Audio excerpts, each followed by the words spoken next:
Bonjour à tous et à toutes, c'est un plaisir de vous recevoir pour cette superbe conférence, chers amis. Et oui, je vais vous emmener pour cette conférence pour la rentrée de septembre. On va vous emmener loin, enfin loin, on va vous emmener en Europe, chers amis. On va être à peine à 2h30 de chez nous. Et donc, je vais vous emmener à Naples ou à Catane, comme vous voulez. On aura deux itinéraires aujourd'hui au choix. Et justement, juste avant de découvrir tout ça, on vient vous parler donc de deux croisières. On va vous parler d'une croisière qui va se dérouler sur Catane. On va vous parler d'une autre croisière qui va se dérouler sur Naples. On va vous parler des îles éoliennes. Écoutez bien, vous connaissez peut-être Lipari, Salina, Vulcano. On va vous parler également de La Valette et on va vous parler de Syracuse. Alors, est-ce que vous êtes prêts, chers amis? Juste avant de commencer, je vous propose de me répondre à cette question sur le chat. Quel est le nom du fameux volcan en Sicile? Bah oui, puisqu'on va faire escale également en Sicile. Je vous laisse répondre sur le chat, on se retrouve juste après la vidéo.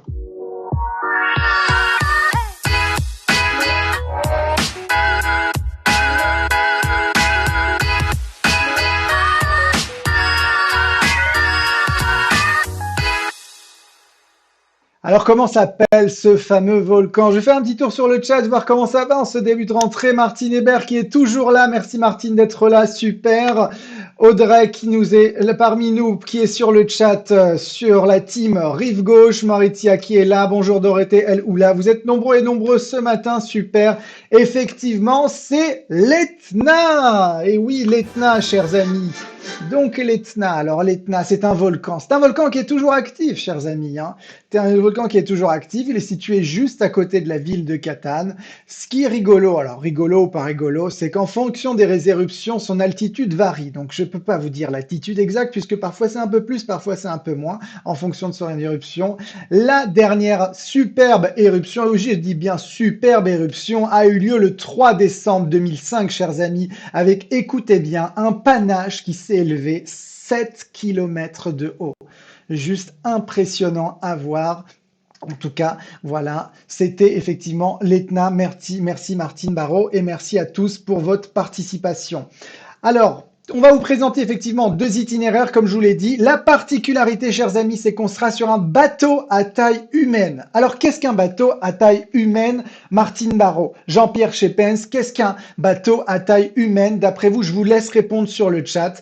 Eh bien, un bateau à taille humaine, vous savez, vous avez des grandes structures et des plus petites structures. Les plus petites structures, c'est ce qu'on appelle bateau à taille humaine. Alors, on aime bien, hein, TH Lang, on aime bien parce que effectivement, on peut se connaître, on peut voir les mêmes gens, on peut se faire des amis à bord. On a, écoutez bien, seulement 197 passagers à bord. C'est tout petit, hein, c'est très convivial. 48 personnes, 48 membres d'équipage, de quoi, voilà, pour bien se faire servir. Et bien sûr, nous serons sur un bateau 5 ancres. Alors écoutez bien, vous allez voir tout à l'heure la superficie et toutes les caractéristiques du bateau. Mais d'après vous, quelle est la taille idéale? Quelle est la taille de votre chambre? Tiens, j'aimerais savoir, quelle est la taille de votre chambre? Eh bien là, chers amis, sur ce bateau à taille humaine, nous aurons des superficies de 8 à 11 mètres carrés. Est-ce que c'est plus grand ou plus petit que votre chambre? N'hésitez pas à me le dire sur le chat. Donc voilà, sans plus attendre, on va commencer avec deux itinéraires de 8 jours. Il y aura bien sûr les vols inclus, il y aura des offres, donc restez bien jusqu'au bout parce qu'on a plein de surprises, on a des cadeaux, bref, de quoi se faire plaisir ensemble. Eh bien, c'est parti. Allez. Eh bien, bonjour à tous, hein. C'est un plaisir de vous retrouver. J'espère que vous avez passé un bel été. Et effectivement, pour continuer cet été, on va vous emmener faire des itinéraires très sympathiques, encore une fois. Pourquoi? Parce que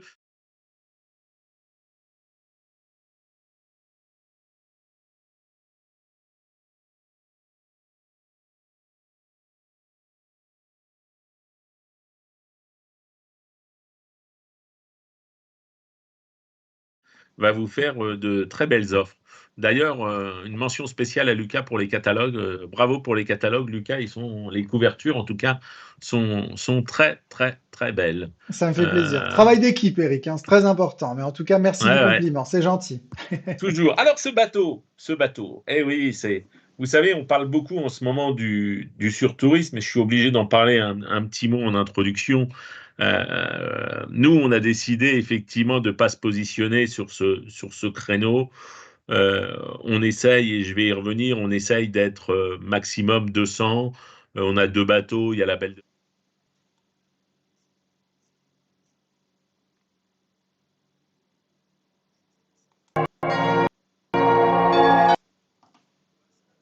villes.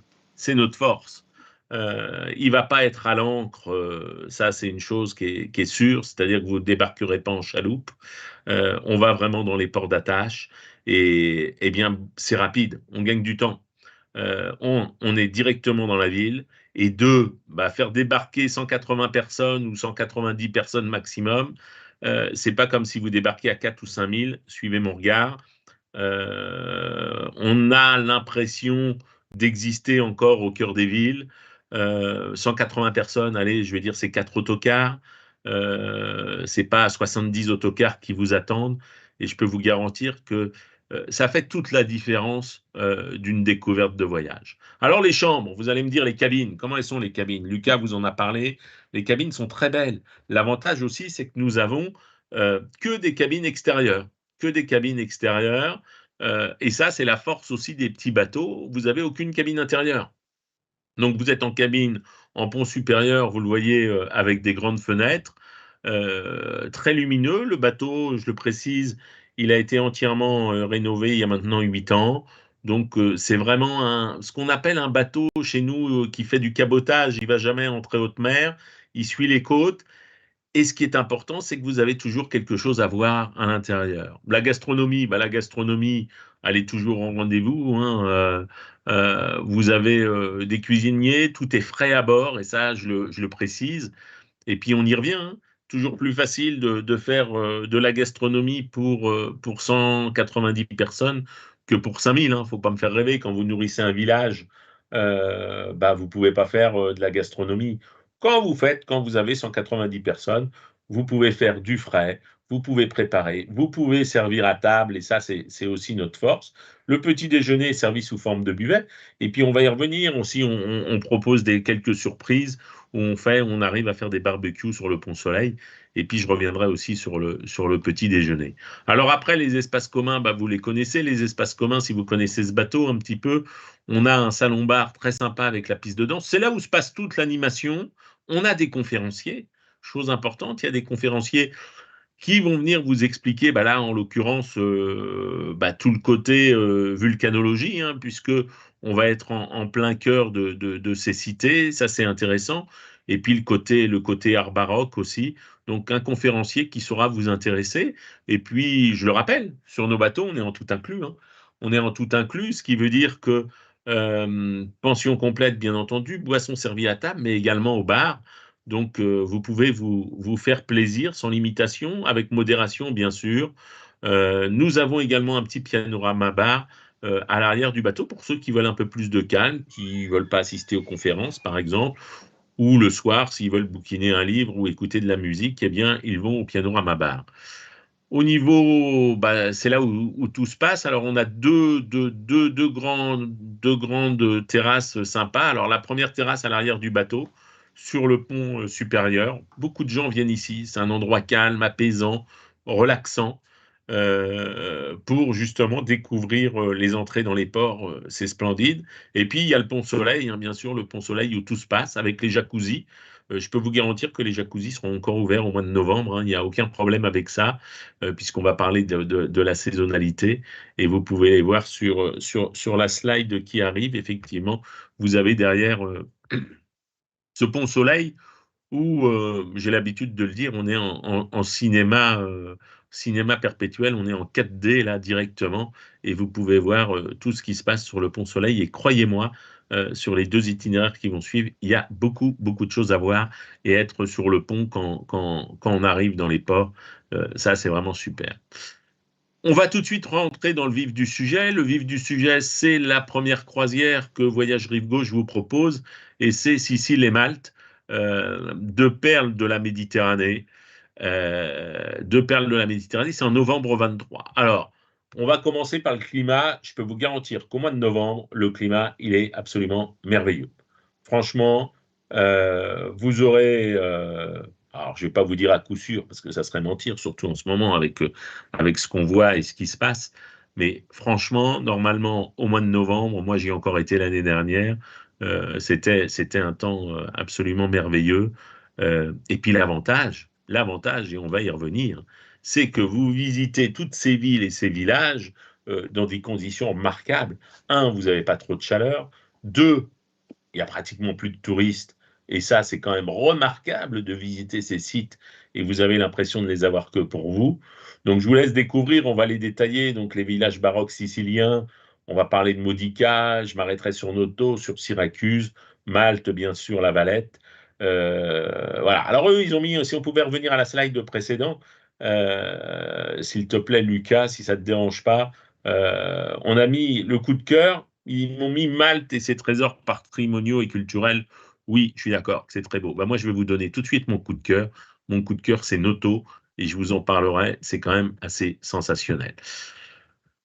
Donc, nous Ah ouais, arrivons à ça Catane. m'intéresse, ça, justement. Je connaissais pas Noto, ouais. Je pensais que tu étais plus sur Gozo, ouais. Mais Eh intéressant. non, Ok. non. Donc nous arrivons sur Catane. Euh, donc vol vers Catane et embarquement. Donc on peut passer l'autre slide, s'il te plaît. Et on arrive directement. Et je vous conseille, moi, de vous mettre à droite de l'appareil parce qu'en général, euh, l'aéroport, il arrive par la droite pour découvrir effectivement l'Etna. Puisque je le rappelle, hein, on est en Sicile quand même, je vous en ai pas parlé, on est en Sicile, une des plus grandes îles de la Méditerranée. Et là, globalement, on va faire un petit tour sur la Sicile, vraiment un petit tour. On va faire quoi finalement sur le sud? On va faire, allez, 60-80 kilomètres du sud de la Sicile, mais certainement le plus bel endroit. Et j'y reviendrai tout à l'heure sur la deuxième, effectivement, sur la deuxième présentation où on ira encore à nouveau faire un petit tour sur la Sicile. Catane. Catane, ville baroque dominée par l'Etna, donc comme vous pouvez le voir. Alors, comment vous dire Catane? Catane, c'est une ville. Alors, elle n'est pas loin de l'aéroport, donc ce qui veut dire que vous n'êtes pas loin du port, hein. Quand vous arrivez à l'aéroport, globalement, allez, je vais être gentil, en une demi-heure max, vous êtes sur le bateau. Ça, c'est aussi un vrai avantage, hein, c'est ce que je vous disais. Et c'est facile pour embarquer. Et on va vous emmener découvrir la ville de Catane. Alors la ville de Catane, il y en a certains qui vont vous dire oui, Catane, c'est pas beau, c'est décrépit, c'est pas terrible. Eh ben moi je trouve pas. Moi je fais partie des gens qui disent Catane, c'est une ville remarquable. Elle est restée totalement dans son jus, je suis d'accord. Vous avez les maisons qui sont un peu grises. D'ailleurs, on le voit, vous voyez, à côté du Duomo, hein. Le Duomo, c'est la cathédrale des villes. Et là, vous voyez, par exemple, quand vous êtes sur cette place, finalement, vous pouvez tout faire à pied, hein. On va dire, il y a quoi? On est sur 2 kilomètres carrés importants. Ça monte, ça descend. C'est une ville qui monte, qui descend. Et si vous avez de la chance, vous voyez l'Etna toujours en permanence, hein, puisque l'Etna domine cette ville, hein. C'est quand même assez fou. Et d'ailleurs, la météo joue beaucoup, hein. L'Etna est souvent couvert, hein, puisque je rappelle que l'Etna est toujours actif et la météo joue encore énormément. Donc là, on est sur la cathédrale Santa Agata. Et si vous regardez à droite de l'écran, alors on ne le voit pas bien, mais à droite de l'écran, après vous avez le marché couvert qui est absolument sensationnel, plein de couleurs. Le marché, notamment le marché aux poissons, qui est absolument fabuleux, puisque vous avez encore plein de petits pêcheurs qui arrivent sur Catane. Ensuite, on va vous emmener découvrir le palais Biscari, très très beau, l'un des plus vastes palais de Sicile. On est vraiment là typiquement dans l'art baroque, mais la guide vous emmènera, vous promènera dans toutes les petites rues et il faut lever la tête. Il faut lever la tête, il faut regarder, il faut être curieux, puisqu'il y a ces vieilles maisons qui sont conservées. Vraiment, on est dans des quartiers populaires avec des rues étroites. Moi, je dois avouer que j'aime beaucoup, beaucoup cette ville. Faut apprendre à la connaître, Catane, il faut l'appréhender de la manière dont je vous le dis. Oui, c'est une ville qui est restée dans son jus. Oui, elle n'a pas été bien entretenue, mais c'est propre. Et c'est plutôt très sympathique et il y a une très belle ambiance. On vous emmènera bien sûr découvrir le monastère Saint-Nicolas, qui est dans le centre historique, hein, de Catane, donc un moment très sympa. Bien sûr, bah, je vous en ai parlé, donc excursion sur l'Etna, le plus grand volcan actif d'Europe. Alors là, je vous le dis, hein, parce que vous le savez, hein, chez Voyage Rive Gauche et ailleurs, d'ailleurs, on essaye d'être le plus honnête possible. C'est un peu un coup de dé, hein, l'Etna. En général, on part tôt le matin, parce qu'effectivement, le matin, c'est assez découvert pour avoir ces paysages impressionnants. Mais je dois avouer que souvent, c'est quand même dans les nuages. Mais ma foi, ça vaut le coup. Si c'est découvert, c'est absolument sensationnel, c'est magique. Il y a un point de vue sur l'île. Ça fait partie d'ailleurs, hein, sur une croisière que Voyage Rive Gauche vous propose, ça fait un peu passer aux Canaries, hein, puisque sur les Canaries, avec un bateau qui s'appelle la Belle des Océans, Voyage Rive Gauche a aussi une très belle croisière, puisqu'on a les 6 îles à vous montrer. Donc on monte à 1950 mètres, avec notamment la découverte du cratère Silvestri. C'est vraiment un moment sympa à passer que de découvrir. Moi, si j'ai un conseil à donner à nos membres Rive Gauche, j'ai eu la chance de le visiter, l'Etna. Alors, pareil, je suis arrivé en croisière. Et alors, ce qui était rigolo dans tout ça, c'est qu'en fait, il faisait très chaud. Il faisait 25 degrés en bas. Et en fait, je me suis retrouvé en haut. Écoute, Eric, il neigeait. Il neigeait.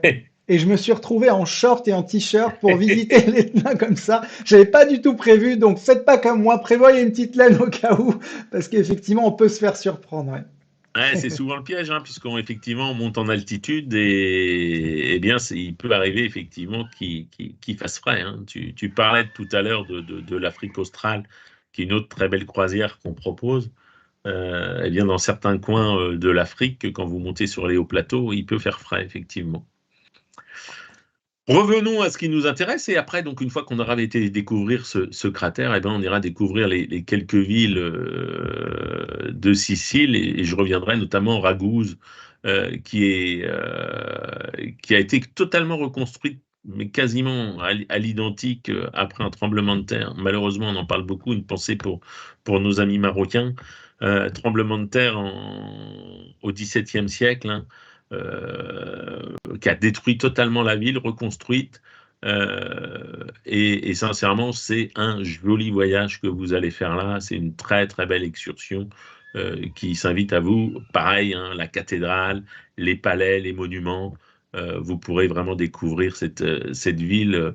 Alors, les bus vont se garer. C'est vrai qu'il faut marcher un petit peu, mais on va déambuler dans cette ville d'une manière très sympathique. Donc, on peut peut-être passer effectivement les quelques diapos, je crois, qui passent derrière, donc sur la ville de Raguse, avec notamment cette vue sur la cathédrale Saint-Georges, assez splendide. La ville de Modica, ville également reconstruite. Toutes ces villes-là dont on parle, on est dans le triangle d'or, hein, un petit peu des villages siciliens, elles ont toutes été détruites. Et ce qui est la particularité de ces villes, c'est qu'effectivement, en règle générale, elles ont toutes une vue sur la mer Méditerranée qui est assez remarquable. Ah, le jour 4, donc vous l'avez compris, on reprend la mer. On reprend la mer et finalement, on va faire quoi? On va faire l'équivalent de 100 km, hein, pour aller sur Malte. Alors là, je vais vous donner un conseil. Quand vous rentrez sur le port de Malte, tout le monde sur le Pont-Soleil. Tout le monde sur le Pont-Soleil, parce que rentrer dans le port de Malte, c'est quand même exceptionnel. Et là, vous voyez, bah, c'est l'exemple, hein. Il n'y a qu'un gros paquebot qui a le droit d'y aller. Nous, on peut y aller d'une manière permanente. Et franchement, découvrir la ville de Malte par la mer, c'est tout simplement sensationnel. N'oubliez pas, hein, gardez-le à l'esprit, allez sur le Pont Soleil. Il y a trop de monde, je trouve, qui reste soit dans leur cabine, soit parce qu'on arrive au petit déjeuner. Si vous êtes au petit déjeuner, prenez votre tasse de café, prenez votre petit croissant et montez directement sur le Pont Soleil. Découvrir cette ville qui est la capitale de l'ordre de Malte, hein, Chevalier de Saint-Jean, hein, Chevalier de Saint-Jean. Malte a été traversée par tout le monde, Malte. C'est simple, les Romains, les Turcs, bien sûr, après, quand ils ont chassé les chevaliers de Saint-Jean, les Turcs sont venus. Donc, ce qui fait que vous avez une série de monuments. Vous voyez, Lucas vous fait défiler les photos sur cette ville, qui est La Valette, qui est la capitale. La Valette, ça mérite 3 jours pleins. Alors là, effectivement, quand vous êtes en croisière, on y reste une bonne journée ou on y reste 2 jours, selon. C'est trop court et ça vous donne envie, bien entendu, d'y revenir. Occupation anglaise, hein, ils ont eu leur indépendance en 1964. Cette île est petite, 27 km de long, donc on a le temps de la faire. mais tellement de richesse, tellement de richesse. Alors la particularité, vous voyez, ces balcons, alors balcons effectivement d'origine victorien, on pourrait se croire aussi un peu en Inde dans certains coins, parce qu'il y a ces balcons qui sont verts, et c'est vraiment, c'est splendide, franchement c'est splendide. Donc, Malte, c'est aussi un vrai plaisir. Je vous parlais de la Sicile, mais Malte, c'est magnifique. La co-cathédrale Saint-Jean, hein, construite effectivement par les chevaliers de Saint-Jean qui allaient sur Jérusalem. L'intérieur est splendide. Je crois qu'on a une photo de l'intérieur qui va suivre. Vous avez les 8 tombeaux des chevaliers à l'intérieur. C'est absolument remarquable. Remarquable. Alors les guides vous disent on peut y passer 2 heures, certainement on peut y passer 2 heures. Alors on n'y passera pas 2 heures nous, mais on y passera bien 3 quarts d'heure avec les explications de la guide qui sont assez somptueux. On peut revenir peut-être sur le Palais des Grands Maîtres. Oui, il y a la photo du Palais des Grands Maîtres. Bien, je vois que Lucas est pressé, donc le Palais des Grands Ne Maîtres, c'est serait vrai pas que je. permis. Donc, le Palais des Grands Maîtres, on ira découvrir le Palais des Grands Maîtres, et puis on continuera notre petit tour sur la Valette. Il faut aller se promener sur le port. On vous laissera un peu de temps libre, bien entendu, et allez vous promener sur le port, allez vous promener dans les jardins arbores. C'est vraiment un joli moment. Puis je vous le dis, hein, le climat, vous aurez beau temps. Et là, vous allez faire des photos sensationnelles. Il faut savoir que la Valette, au mois d'août ou au mois de juillet, les gens déambulent dans les rues, il fait chaud, ils sont serrés les uns contre les autres, c'est assez redoutable. Là, vous allez vous régaler. On ira sur Gozo, qui est la deuxième île, petite île, 14 km. On traverse en ferry, donc vous voyez, on reste sur le domaine de l'univers des bateaux. Petite traversée toujours sympathique qui dure un quart d'heure, et puis on arrive sur Gozo, et puis on va se promener un petit peu dans Gozo. Gozo, c'est surtout des paysages naturels, hein. Des paysages Paysage naturels, naturel et le fameux rocher là qui est magnifique, c'est l'eau ça. qui est turquoise, mais chez turquoise, vous allez être aux Maldives, vraiment, hein, c'est un truc, c'est somptueux. Et effectivement, je rejoins Eric sur, vous allez avoir ce ciel, le même, voire sans nuages là. C'est vrai que c'est somptueux, très très Et bien. puis, et puis bon, la Méditerranée, de toute façon, il faut avouer, hein, des fois, il n'y a pas besoin d'aller loin, hein. Tu parles des Maldives, etc. Franchement, à cette époque-là de l'année, on a encore la Méditerranée splendide. Il y a des coins qui sont préservés en Méditerranée.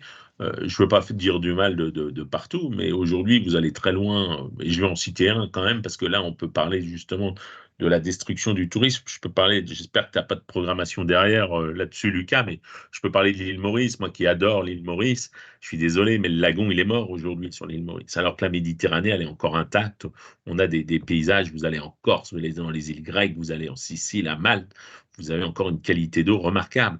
À Maurice, l'eau est très belle quand vous la regardez, mais dès que vous rentrez dedans, vous avez plus ce côté transparent et translucide, malheureusement, parce que la barrière de corail est en train de mourir, et ça, c'est assez redoutable, hein, pour les générations à venir. Continuons notre petite balade. Donc voilà, donc le sanctuaire national, donc Tapinou, on va continuer et on va retourner donc sur la ville de Victoria et sa citadelle. Voilà, donc découverte de la Magnifique, hein. citadelle.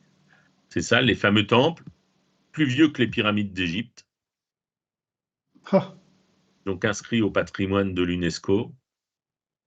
Bon, ils n'ont pas trop su les dater, hein, quand même. Et là, on revient sur La Valette, hein. On est sorti de Gozo. Et là, on va faire quelque chose d'exceptionnel. C'est Mdinguina. Il doit rester, je crois, c'est une ville-musée, hein. Vous voyez, c'est directement inscrit. C'est véritablement une ville-musée. Il doit y avoir 50 habitants encore dans cette ville. C'est splendide. Alors, vous la découvrirez de jour. Mais si un jour vous retournez avec Voyage Rive Gauche, mettons en week-end ou en 3 jours, moi je vous conseille de la faire de nuit, parce que de nuit c'est encore plus spectaculaire. Et d'ailleurs, vous rentrez par un espèce de pont-levis, hein, et devant ce pont-levis, on vous invite au silence. On vous invite au silence parce qu'effectivement, je trouve que cette ville est propice pour écouter le silence. Je parle souvent du silence en Afrique. eh bien, cette ville, à Mdina, est absolument remarquable par son silence. Pourquoi? Il y a pratiquement plus d'habitants, ce qui est assez fou d'ailleurs, parce que elle est absolument sensationnelle, magnifique. Et vous allez déambuler dans cette ville comme dans un musée. Vraiment, c'est splendide. Voilà pour la ville. Donc, vous voyez la cathédrale qui s'offre à vous. Et puis on continuera à se promener avec excursion à Rabat, visite des catacombes de Saint-Paul et de Sainte-Agathe, chose assez sympathique. Et on ira sur ce petit port là que vous voyez. Alors voilà, découverte des plus beaux sites de Malte, le temple mégalithique.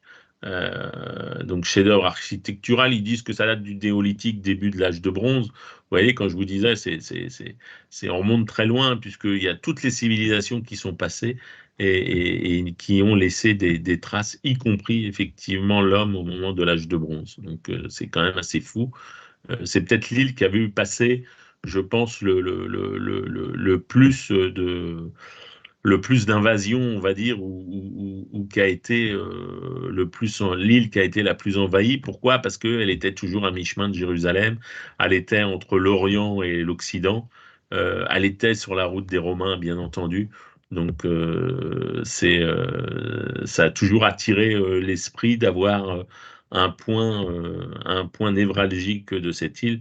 Et si les Anglais l'ont colonisé, ne nous y trompons pas, ils avaient compris l'intérêt stratégique de cette île.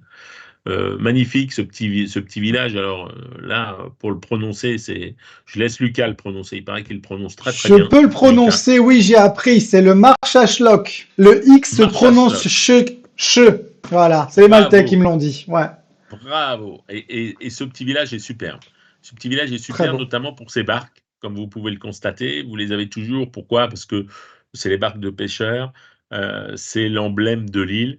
Et vous vous promenez dans ce village sur le bord. Vous voyez, vous faites le tour du port finalement. Vous allez prendre une heure et demie. Il y a un petit marché qui est permanent. Et puis, vous allez prendre des photos avec ces barques. Ça fait de très, très, très jolies couleurs. Alors ensuite, nous allons où après, une fois que nous aurons découvert ce paysage merveilleux? Et vous voyez, ce qui est sympa, c'est que c'est un peu d'histoire. On a un peu d'histoire. Alors là, vous l'avez compris, on retraverse et on retourne en Sicile. Et on retourne en Sicile puisqu'on est le jour 7.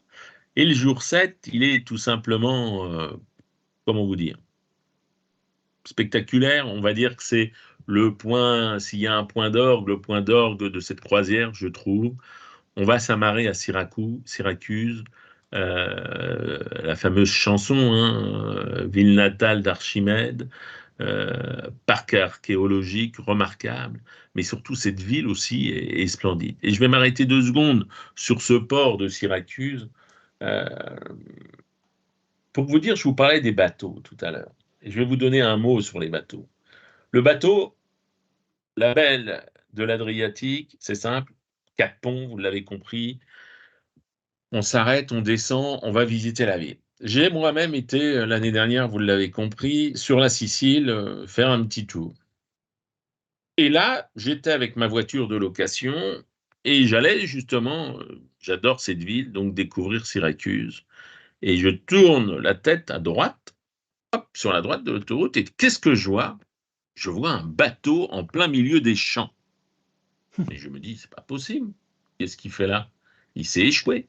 Vous savez, ces bateaux, ces grands bateaux de 15, 20 étages, eh bien, j'étais sur l'autoroute, vous vous rendez compte, j'étais à 20 km. Et finalement, on ne voyait que le bateau. Et plus je me rapprochais de Syracuse, plus je voyais le bateau. Je suis désolé de le dire, mais c'est pas ça le tourisme. C'est pas ça le tourisme. Je suis obligé de le dire, excuse-moi Lucas, mais je suis obligé de le dire. Tu le répéteras pas à mes petits amis, hein, surtout pas. Mais en réalité, quand vous avez un tel bateau qui arrive et qui débarque entre 5 et 8 000 passagers dans une ville comme Syracuse, et imaginez quand il y en a deux, eh bien vous visitez pas la même chose, vous ne voyez pas les mêmes choses, ce n'est plus pareil, ce n'est plus la même vie. Là, Voyage Rive Gauche, en choisissant de se positionner avec ce petit bateau, va vous permettre de découvrir Syracuse comme si vous habitiez dans la ville. comme si, en prenant la date de novembre, comme si on était un peu des explorateurs. Et vous allez vous promener dans cette ville et vous allez voir notamment la cathédrale, cette cathédrale qui est remarquable. Regarde la cathédrale, si on peut regarder, si on peut se mettre sur la cathédrale, Lucas, tout de suite, le Duomo de Syracuse. Lucas est avec nous ou il est parti déjà? Ah, il est parti. Il est Non, il est toujours là. là, il est toujours Il est là, bien toujours sûr. là. Et puis il t'écoute avec les anecdotes, effectivement. J'ai bien compris que tu n'aimais pas les grands bateaux et que tu avais une grande préférence pour les petits bateaux. Et je te C'est rejoins pas sur que le j'aime pas fait les, c'est pas que que, j'aime pas les grands effectivement, en bateaux. novembre, c'est une très très bonne période pour s'approprier la ville. Ça, je suis d'accord avec toi. Lucas, c'est pas que j'aime pas les grands bateaux. C'est que les grands bateaux, ce n'est pas le voyage que je conçois, ce n'est pas le voyage de découverte. C'est des lieux d'amusement, c'est des lieux de fête, c'est des lieux peut-être pour être très convivial, peut-être pour avoir un plus grand confort, une meilleure animation, certes, mais je suis désolé. Quand tu es 10 000, quand tu arrives à 10 000, s'il y a deux paquebots, quand tu arrives à 10 000 dans une ville comme Syracuse, je dis ce n'est plus le tourisme. C'est tout. C'est ma vision. Donc effectivement, et aujourd'hui, je me permets de la dire et d'essayer de la faire partager parce que je crois que c'est le tourisme que j'aime, de découvrir cette cathédrale de cette manière-là à 180, 150, c'est quand même absolument remarquable. Je te rejoins, mais ce que je propose, c'est de poser cette question à nos membres. Tiens, qu'est-ce que vous préférez? Vous préférez plutôt les grands bateaux ou les petits bateaux à taille humaine? N'hésitez pas à répondre justement sur le chat, ça peut être intéressant de voir si vous partagez effectivement les envies d'Eric, c'est important. Voilà. Merci en tout cas pour cette précision, Eric. Je t'en prie. Donc on continue. Et Syracuse, vous allez vous promener, vous allez déambuler dans la ville, un petit peu comme la Valette, ce que je vous disais. Et surtout, regardez le bord de mer. Vous allez vous promener sur le bord de mer absolument remarquable. On ira voir l'amphithéâtre romain. On reviendra aussi. L'amphithéâtre romain, sympa, hein. Très très grand, hein. Si vous prenez les guides, par exemple, l'amphithéâtre romain, il y a deux choses, hein, à Syracuse. Il y a la vieille ville. Je crois que c'est 3 étoiles sur le guide Michelin. Et puis l'amphithéâtre et puis le site romain, le site antique, est également classé 3 étoiles, notamment par son amphithéâtre qui est un peu en dehors de la ville, mais qui est aussi tout aussi remarquable. J'en profite pour faire le parallèle. Donc, on a les réponses, Eric, sur le chat, effectivement. Et donc, pour l'instant, c'est les petits bateaux qui gagnent, effectivement. Merci à Michel Tavernier, Josiane Tourneux, Jean Meneux, qui disent sans hésitation les petits bateaux à taille humaine. Et Martine également. Merci. Je te laisse continuer, Eric. Donc effectivement, donc nous revenons sur Syracuse. Pour découvrir le temple d'Apollon, le port, encore une fois. Donc on ira se promener, on ira passer du temps sur Syracuse. Et puis là, je vous le disais, je vous parlais de mon coup de cœur, arrive Noto. Noto, c'est tout simplement, alors c'est pas loin de Syracuse, hein, c'est quoi? C'est 55 km, 50, ouais, 55, 60 Ça, km de c'est ton coup de Syracuse. cœur, ça. Ça, c'est Noto. mon coup de cœur. Ça, c'est mon coup de cœur. C'est incontournable. Incontournable. Aller en Sicile et pas faire Noto, c'est une erreur. Euh, alors, il y a Noto, la ville balnéaire, qui est sur la mer Méditerranée, et puis il y a la vieille ville, pareil, qui a été détruite par le tremblement de terre, entièrement reconstruite. Euh, on met l'endroit inscrit au patrimoine de l'UNESCO. C'est simple, vous arrivez à Noto, donc c'est sur une colline. C'est 1,5 km d'une grande avenue. Alors, il ne faut pas hésiter non plus à rentrer dans les petites rues, mais vous avez une grande avenue d'1,5 km, et que ça soit à droite, à gauche, vous avez des palais, des cathédrales, des églises. Des cathédrales, des palais, des églises, sans arrêt. C'est absolument sensationnel. Et je vais vous donner un deuxième conseil, parce que je ne doute pas que vous allez nous rejoindre sur cette croisière. Eh bien, quand vous aurez fait cette croisière, vous reviendrez à Noto et vous visiterez Noto la nuit. Et visiter Noto la nuit, c'est à tomber par terre. Alors effectivement, quand on visite Noto la nuit, les monuments sont fermés, donc on ne peut pas rentrer dedans, mais il y a une luminosité, il y a une lumière, ils l'ont mis en valeur, c'est absolument remarquable. Vous voyez, tous ces palais, vous avez des petits escaliers qui montent, avec des visages sur les escaliers, non, non, c'est franchement remarquable. Euh, Il y a, euh, il y a 2 heures et demie d'excursion où il y a absolument rien à laisser au hasard. Franchement, et profitez-en pour manger une petite morceau de pizza. Ils ont des pizzas assez remarquables qui sont là-bas. Donc, franchement, une très, très jolie ville. Top, Voilà, je crois génial. qu'on Bah arrive au écoute, bout. premier itinéraire. Donc voilà, on a vu Syracuse, on a vu effectivement Malte avec La Valette, on a vu effectivement donc pas mal de petites escales avec Catane. Qu'est-ce que vous avez pensé de cet itinéraire? N'hésitez pas à nous le dire sur le chat, hein. Voilà. On va passer du coup tout de suite au deuxième itinéraire, c'est ça, Eric? C'est ça. Allez, soyons fous, c'est parti. Qu'est-ce que tu nous présentes pour le deuxième itinéraire? Eh bien, Naples et la côte amalfitaine. Allez, soyons fous, c'est parti. Alors, pourquoi Naples et la côte amalfitaine? Donc, on est toujours sur le même bateau, sauf on a encore vieilli d'un mois. Hein. Bah, on est au mois de novembre, au mois de décembre. On est passé de novembre à décembre. Et pourquoi on a pris décembre Malte? Tout simplement pour les crèches. Pour les crèches de Noël. Parce que, alors bien sûr, la côte amalfitaine, Naples, etc. Mais surtout, pourquoi? Parce que c'est décoré, mais d'une manière absolument sensationnelle. D'une manière sensationnelle, on a vraiment.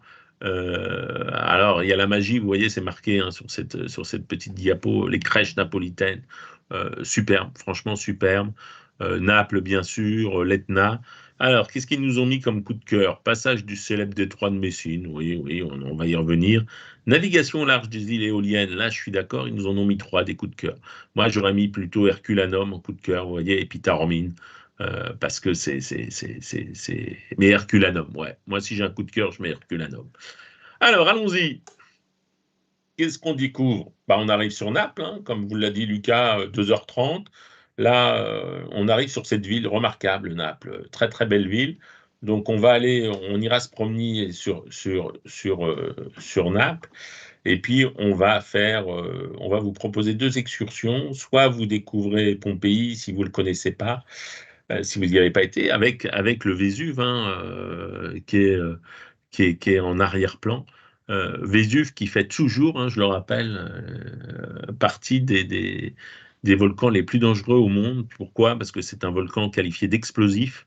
Et d'ailleurs, Naples est il pense, hein, alors, j'espère qu'on ne le verra jamais, mais il pense qu'un jour le Vésuve à nouveau rentrera en éruption. Et c'est une ville qui a un plan d'évacuation. Il faut savoir qu'il y a un plan d'évacuation. Ils font des exercices une fois par an, en règle générale. Et il y a des plans d'évacuation sur cette ville qui existent. Pourquoi? Parce que ils ont cette crainte que ça revienne. Donc vous irez à Pompéi. Pompéi, ancienne cité romaine, remarquable. Remarquable, si vous ne connaissez pas, c'est l'excursion effectivement incontournable. Euh, avec ces mosaïques, avec effectivement les différentes termes hein, qui sont. Et puis vous verrez comment que les Romains, ils étaient ingénieux. Simplement 2 secondes, et puis on passera un peu plus rapidement, mon Lucas, mais parce qu'effectivement, je vois le temps qui avance. Euh, les Romains étaient très ingénieux. Les Romains avaient déjà inventé les passages piétons. Donc vous voyez les voies romaines. Et dans les voies romaines, donc, ils avaient fait des sillons pour que les chars puissent passer et ils avaient fait les passages piétons. Donc c'est vraiment, les Romains étaient très avancés. Bien sûr, ce qui est magnifique, c'est les arènes, hein, les arènes de Pompéi qui ont été découvertes. Il y a des concerts à l'intérieur, il y a une sonorité qui est assez exceptionnelle. Alors ensuite, effectivement, vous avez eu les mosaïques. Et pourquoi je vous disais que mon coup de cœur, c'était Herculanum? Parce que vous avez la solution aussi, la possibilité d'aller sur Herculanum. Donc, on voit les mosaïques là, de Pompéi et on va voir Herculanum directement. Herculanum est beaucoup plus petit, plus proche de Naples, mais beaucoup mieux conservé finalement. Alors, c'est vrai que si vous n'avez pas fait Pompéi, faites Pompéi. Mais Herculanum a été beaucoup mieux conservé. Pourquoi? Parce qu'elle a été enfouie directement sous la coulée de terre, si vous voulez. Elle n'a pas subi les explosions et la lave dévastatrice. Elle a été préservée et mise sous une coulée de terre. Et vous avez des mosaïques qui sont conservées dans un état absolument remarquable. Les termes et les mosaïques d'Herculanum sont vraiment splendides. Et là, on voit bien comment était la ville, comment était le quadrillage de la ville. Pourquoi? Parce que les maisons sont vraiment conservées. Donc, vous avez vraiment, vous êtes dans une ville un peu encore historique. Vous le voyez d'ailleurs. On voit bien comment la ville était mise et ils continuent d'en découvrir hein, sur Herculanum. Donc ensuite, eh bien, nous irons nous promener, bien sûr, sur la ville de Naples, le palais royal de Naples. la grande place de Naples, la cathédrale, et pendant que nous serons à Naples, on vous emmènera découvrir les petites églises, puisque on a une grande ferveur catholique sur Naples, ça c'est sûr. La galerie Umberto Ier qui est splendide, qui est splendide, et puis je vous dis tous les petits quartiers sur Naples. Euh, donc voilà la ville de Naples avec le cloître notamment. Mais c'est une très très jolie ville. On prendra le temps de vous découvrir cette ville. Alors je vais vous donner un petit conseil quand même. Naples, bah, c'est pas une légende, je le dis. Faites attention à vos montres, faites attention à vos bracelets. Ils sont très très forts, je vous le dis, pour l'avoir vécu. Moi, je dis respect presque, parce qu'ils arrivent à vous enlever des gourmettes sans que vous sentiez rien. Et il y en a, dans certains pays, on vous coupe le bras avec la machette. Là, clairement, ils vous prennent la gourmette d'une manière délicate et vous avez rien vu et vous repartez, vous rentrez sur votre bateau. Ah tiens, j'ai plus de gourmette, zut! Donc, c'est quelque chose, je peux vous garantir que c'est du vécu. Mais j'ai même pas pleuré, j'ai même pas été déçu parce que j'ai dit qu'ils sont remarquables, ces gens-là. Donc voilà, c'était la petite anecdote. Alors, ensuite, on navigue sur les îles éoliennes, et effectivement, les îles éoliennes. Alors, on s'arrête pas. C'est une navigation, on va passer au large des îles éoliennes. On va faire Milazzo, on va faire, voilà, Lipari, et puis, bien entendu, qu'est-ce qu'on va faire? On va faire l'île, la fameuse île, si tu peux nous la mettre, Milazzo, navigation au large de Ficuldi, et puis le Stromboli. Eh oui. Eh oui, eh oui, on y arrive peut-être la prochaine. Voilà, l'île de Stromboli, va pas trop vite. Le Stromboli, et le Stromboli, là, je vous le dis, vous avez des chances quand même de voir une éruption volcanique. Si vous avez jamais vu d'éruption volcanique de votre vie, là, si vous choisissez de nous rejoindre et de rejoindre Voyage Rive Gauche, effectivement, sur cette jolie navigation, eh ben, sur le Stromboli, allez, une fois sur deux, on va dire, il y a une éruption sur le Stromboli. Pourquoi? Parce que c'est un volcan qui est pas très fort, mais qui est toujours actif en permanence. À ce point, ah ouais, je savais pas, ouais, qu'il Ouais, était ouais, hyper ouais, ouais, actif. Ouais, c'est ouais, dingue, ouais. c'est Ouais, dingue. mais alors c'est des petits trucs, mais mais quand on passe au large, on la voit bien, et si on a la chance de passer la nuit, c'est encore plus magique, quoi. Incroyable, incroyable. Alors pour info, moi, pour la petite anecdote, j'ai eu la chance d'aller sur l'île de la Réunion cet été, et donc j'ai eu la chance de voir effectivement le volcan également en éruption avec la lave. Je vous ferai paraître prochainement une vidéo là-dessus. C'était un truc, c'est l'expérience d'une vie. Vraiment, c'est un truc Ah, ça, incroyable. ça doit être sympa aussi, ça. Ah ouais, ouais, t'arrives de nuit en fait, et en fait, tu arrives de nuit et tu as les nuages qui sont complètement rouges avec cette lave qui coule et tu te dis, mais c'est pas possible. On était 3 semaines après l'éruption, il y avait encore des centaines de mètres de lave rouge et on était pas loin. Et c'est vrai que c'est incroyable à faire. Donc, Je croyais que tu allais me dire que tu t'étais fait piquer une gourmette, mais non. non, pas cette fois. On continue? On continue, et Allez. après, donc, nous allons arriver pour faire l'excursion à Tindari, qui est un haut lieu de pèlerinage pour découvrir effectivement l'église de Tindari. Euh, c'est pas le truc que je préfère, très franchement, C'est vrai, pourtant mais c'est c'est. magnifique, ouais, sur la photo là, waouh. Oui, oui, oui, oui, c'est magnifique. On va découvrir le sanctuaire de la Vierge Noire, donc c'est pas, c'est joli, mais c'est pas l'excursion que je préfère. C'est un peu trop, ils l'ont un peu trop, comment dire, ils l'ont un peu trop commercialisé, cette Vierge Noire, je trouve. Voilà. À Naples, à Naples, il y a des petites églises, mais qui sont remarquables. N'hésitez pas à aller dans les petites églises remarquables, dans ces petits trucs qui sont pas très loin du port, donc n'hésitez pas à vous engouffrer et à visiter. Les Napolitains sont des gens charmants. Vous pouvez, pareil, aller déguster une bonne pizza, aller en Italie manger des pizzas. Sortez du bateau un petit peu quand le bateau est à quai, profitez-en pour découvrir la gastronomie, soit sicilienne, soit napolitaine. Vous allez vous régaler, vous verrez. Là, je te suis là-dessus complètement, ouais. Ok, on continue? Alors, ensuite, on continue. Voilà. Donc, nous avons après Tindari, donc Milazzo, donc un peu de temps libre. Donc, vous allez avoir un peu de temps libre à Milazzo. Donc, vous êtes sur une île, hein, là. Et puis, on va traverser pour aller, parce que je vois les prochaines, les prochaines, on va atterrir en Sicile. Et vous l'avez compris, on a passé le détroit de Messine et je pense qu'on aura une diapo après. Donc je ne vais pas revenir sur cette diapo si tu le veux bien, parce que finalement, vous pouvez faire, vous voyez, l'Etna avec l'autre côté. Si vous avez choisi de ne pas faire Malte, vous préférez la côte amalfitaine, Naples et la Sicile, eh ben vous ferez l'Etna de l'autre côté. Et là, vous allez faire un endroit aussi très sympathique, très très sympathique, qui est effectivement Taormine.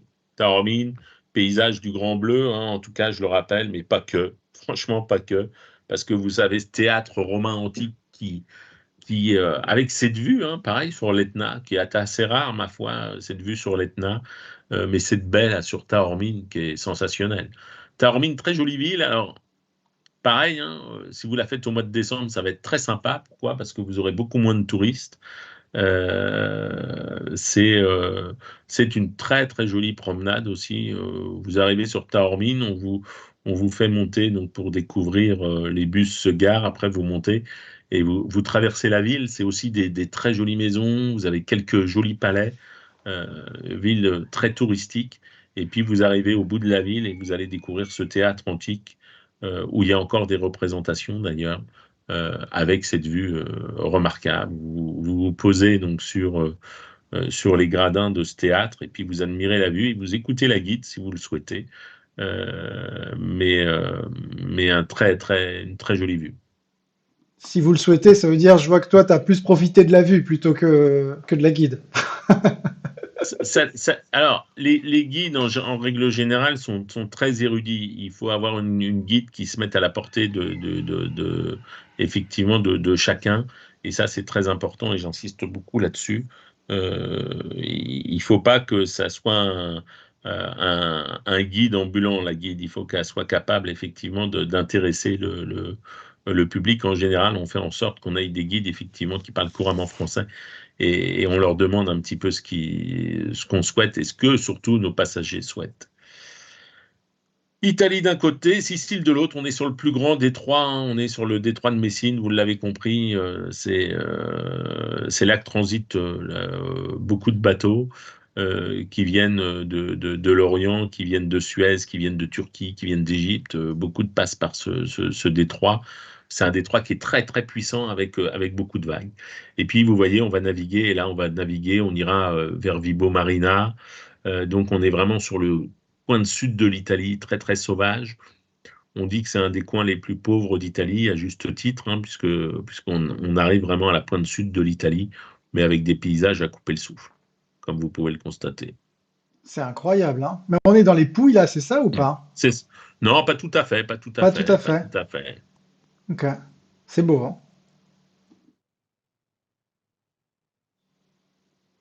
Voilà, vous êtes à la pointe sud, là, vous êtes vraiment sur la Calabre, et vous avez des plantations d'orangers, de citronniers. On arrive à Sorrente, et Sorrente, bien entendu, bah, c'est la ville du limoncello, c'est la ville des citrons, et puis c'est une très jolie ville. Et puis vous voyez cette architecture, partout vous avez cette architecture qui s'offre à vous. Et la navigation à bord de la Belle de l'Adriatique est remarquable, parce que vous avez deux moyens en réalité de faire le sud. Donc vous avez la route, hein, alors la route, ça tourne, et puis bah, on est limité, parce que de toute façon, on ne peut pas rouler très vite, et puis même si les Italiens ont tendance à appuyer un peu sur l'accélérateur, mais malgré tout, c'est des routes à une voie, donc ça tourne beaucoup, donc c'est pas génial pour ceux qui n'aiment pas conduire. En revanche, bah, notre bateau, la Belle de l'Adriatique, encore une fois, il est petit. Bah, qu'est-ce qu'il fait? Il est à aller, ouais, je vais être gentil, il est à 300 mètres, 300, ouais, 300, 400 mètres des côtes, donc ce qui vous permet d'avoir une vision. Tout le monde est sur le pont Soleil, hein, quand le bateau il navigue, et ça c'est quand même très sympa. Le jour 6, on sera sur Amalfi avec la cathédrale, et puis on continue, on retourne après tout le long de la côte amalfitaine, vous voyez, avec cette route. On arrivera à nouveau sur Naples, hein, pour la fin de ce voyage. Regardez ces montagnes, hein, toujours ces montagnes. On a presque l'impression d'être en Corse aussi, dans certains endroits. De toute façon, toutes ces populations se retrouvent à un moment donné. Le village de Ravello, puisqu'on fait quelques excursions, hein. Et puis voilà, les puits de lumière, hein, que je vous disais sur ces petits villages, qui sont vraiment splendides. Donc on va arriver, et puis on retourne sur Naples. Et puis bien sûr, quand on retourne sur Naples, comment ne pas évoquer Capri? Donc même chose, Capri, Hervé Villard, hein, Hervé Villard, qu'est-ce qu'il chantait, Lucas? Voilà. Ah, Capri, c'est fini, hein. Ouais, t'es pas mal quand même pour quelqu'un de ta Bah, génération, hein, écoute, c'est pas mal. j'essaie C'est de se suivre, hein. c'est Faut que je me pas prépare pour mal. les conférences, hein, tu me connais, hein. C'est pas mal. Grand Donc coup de cœur, Capri, ouais. Capri remarquable par ses jardins notamment, la villa d'Auguste aussi, hein, donc empereur romain. Les empereurs romains mettaient beaucoup de temps, ils passaient beaucoup de temps finalement sur Capri. C'est vraiment une île remarquable. Et encore une fois, découvrir Capri au mois de décembre, je peux vous garantir que c'est pas la même chose que de découvrir Capri au mois d'août ou au mois de novembre. Et puis on termine par ces crèches là. Ces crèches, si vous voulez aménager vos crèches et revenir avec un petit souvenir, là, vous allez vous régaler. Ça coûte un peu cher, je vous le confirme, mais c'est très bien fait. On a envie de tout acheter presque. C'est le budget qui nous empêche de tout acheter. Voilà, et puis il est temps d'arriver, de débarquer et de retourner sur la France. Donc, cet itinéraire vous est proposé, je crois, hein, Lucas, tout le mois de décembre, il me semble. C'est ça, Donc, exactement. Tout le mois de donc, décembre. Donc voilà, je vous rappelle, on avait donc deux itinéraires donc, qui ont été présentés par Eric. Eric, je te libère. Merci en tout cas pour tout, sauf si tu voulais nous dire un petit dernier mot. Je sais que tu étais pressé. non, non, écoute, je suis pas pressé, la preuve, hein, regarde.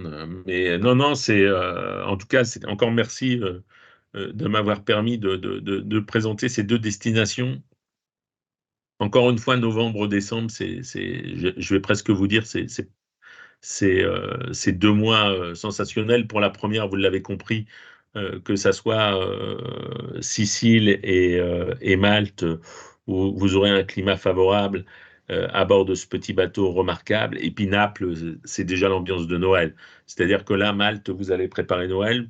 Vous pouvez y aller en famille, par exemple, sur la période de Noël. Vous pouvez y aller pour le réveillon, parce que le réveillon, il est quand même exceptionnel, hein, à Malte. Le réveillon à Malte, c'est des feux d'artifice dans toute la ville.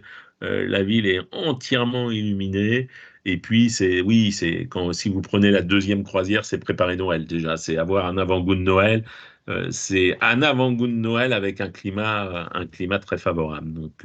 Donc voilà. Choisissez bien. Lucas va vous parler, je crois, de ses offres et de voyages rive gauche. En tout cas, merci de nous avoir suivis. Et puis, on vous dit à très bientôt. Bah, merci à toi, Eric. Tu as été super, vraiment passionnant. Et je crois que les gens sont tous passionnés. Effectivement, Josiane Tourneux qui nous dit, voilà, merci d'être aussi passionnant. Donc, merci, Eric, pour avoir répondu présent ce matin pour cette superbe conférence et ces deux itinéraires, parce qu'on a des superbes offres justement à vous présenter par rapport à ça. Alors, quel est votre itinéraire préféré, du coup, chers amis? N'hésitez pas à nous répondre sur le chat. Est-ce que c'est bien le premier ou le second? Je vous le rappelle, hein, donc là, vous avez le deuxième itinéraire, hein, on voit avec Salerne, Capri, hein, Capri. Quelqu'un me disait que c'était effectivement la ville de son premier amour. Eh bien, c'est Josiane Tourneux, merci pour cette précision. Et donc voilà, vous avez Capri, Sorène, Salerne, Vibo Marina, vous avez vu ces superbes vues absolument. Et de l'autre côté, on avait effectivement, on était en Sicile aussi, on avait Catane, Syracuse, La Valette avec Malte. Et oui, Malte, très catholique Malte. On retrouve de nombreuses églises, voilà, avec un temps super. Vraiment, c'est un petit coup de cœur, Malte, hein. Pour ceux qui ne connaissent pas, c'est vraiment à faire une fois également dans sa vie. Alors, sans plus attendre, ce que je vous propose, chers amis, c'est de découvrir nos deux superbes itinéraires et donc les prix. Quel est le prix, quel est le coût, quelle est la cabine que vous allez choisir, quelles sont les offres qui vous ont proposées et le cadeau qui sera à la fin. Donc surtout, restez bien jusqu'au bout. Ce que je vous propose, c'est tous et toutes mettre un petit pouce, très important. Les petits pouces sont juste en dessous, il faut qu'ils deviennent bleus tous. Je vous passe une vidéo, on se retrouve juste après, c'est parti.